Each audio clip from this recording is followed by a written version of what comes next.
में उपस्थित सभी सज्जनगण, पालीवाल साहब, धीरज जी, मोहित जी और सभी जन, आप सबको बहुत बहुत नमस्कार। धीरज जी, आपका शुक्रिया कि आपने कार्यक्रम के मंच से हमें मौका दिया अपनी बात रखने का। विशेष रूप से मैं हार्दिक धन्यवाद दूंगा ये वेलोसिटी फ्रेंड्स ऑफ ग्रुप और मोहित जी का, और मैं एक विशेष रूप से धन्यवाद दूंगा अपने पिताजी का और अपनी अर्धांगिनी का, उन्होंने हमें पढ़ा और हमें सुना। वैसे तो हमें सुनाती हैं, लेकिन आज वो सुनेंगी।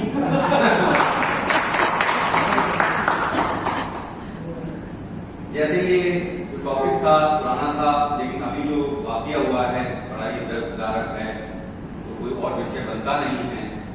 तो मैं इस कविता के माध्यम से जो पहलगाम कश्मीर में हमारे भाई शहीद हुए हैं, उनके लिए एक छोटी सी श्रद्धांजलि है। लेकिन ये श्रद्धांजलि कविता है वीर रस की, और जैसा सुनीता जी आपने कहा, यह मौन श्रद्धांजलि नहीं है, मौन बहुत। तो वीर रस की कविता है, आपके सामने प्रस्तुत है। एक है, 3 छंद हैं, आपका आशीर्वाद चाहूंगा। और इसका शीर्षक है केवल भावभीनी श्रद्धांजलि नहीं देंगे, बस अब और न सहेंगे, पानी सर के ऊपर से जा चुका है, धैर्य की परीक्षा अब और न देंगे, इस बार हम केवल भावभीनी श्रद्धांजलि नहीं देंगे और नहीं देंगे। ये तेज है।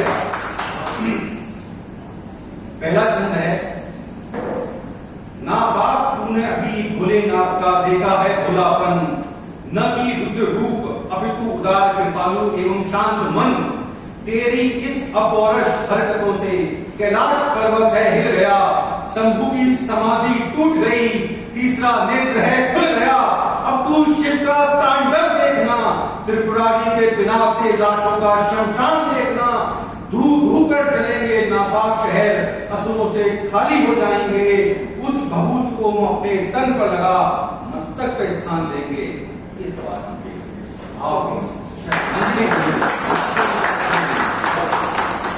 आप समझते हैं पिनाक शिव जी का धनुष था, और शिव जी ने उसको विशेष रूप से जो त्रिपुरासुर था उसका संहार करने के लिए बुलाया था।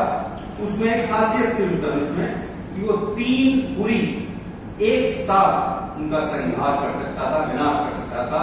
तो आप 3 शहर चुन सकते हैं हमारे पड़ोसी मित्र देश के। अगला,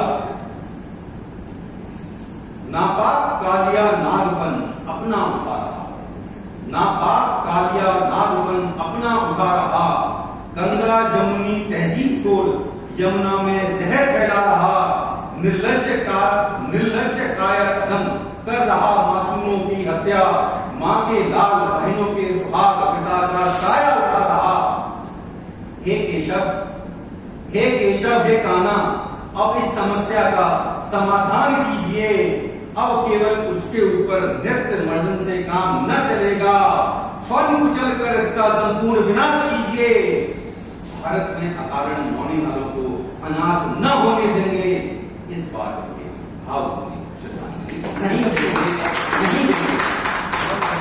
तो हमने याद कर लिया अपने शंकर भगवान को, अपने कृष्ण भगवान को, अब अगली बारी है हमारे भगवान श्री राम की। लेकिन उससे पहले एक बात कहूंगा, यहाँ जो मैंने बात लिखी है गंगा जमुना तहजीब छोड़ जमुना में जहर फैला, तो आपको मालूम है उनका एजेंडा क्या था। इसी तरीके से जो हमारी गंगा जमुना तहजीब है, इसमें कंफ्यूजन पैदा करके देश में आपस में एक रहे युद्ध हो जाए और उसका काम बन जाए। तो बहुत बहुत शुक्रगुजार है कि सबने मैच्योरिटी का पर्पज दिया, और तो इस तरह का कोई वाकया देश के सामने नहीं आया। तो ये मेरा अंतिम छंद है श्री राम, भगवान श्री राम को याद करते हुए, ये भी संदर्भ आपने किया था। विनय न मानत जलद जड़ गए 3 दिन रीत, और बोले राम सकोप तप भय बिन होए न जीत। आप जानते हैं इसका मतलब। तो इसी संदर्भ में हम कह रहे हैं हमारा भय फैलाने का इरादा नहीं, कोई ईदर भव किया नारा नहीं। दुश्मन ने धृष्टता से प्रधानमंत्री का नाम लेकर है ललकारा। 140 करोड़ भारतीयों ने दुश्मन की चुनौती को है स्वीकारा। ये आज का भारत है, ये आज का भारत है, घर में घुस के मारता और गिनता भी नहीं। अग्नि पृथ्वी त्रिशूल ब्रह्मोस केवल सजाने के रखता नहीं, जरूरत पड़ी तो संधान कर दुश्मन का नामो निशान मिटा देंगे।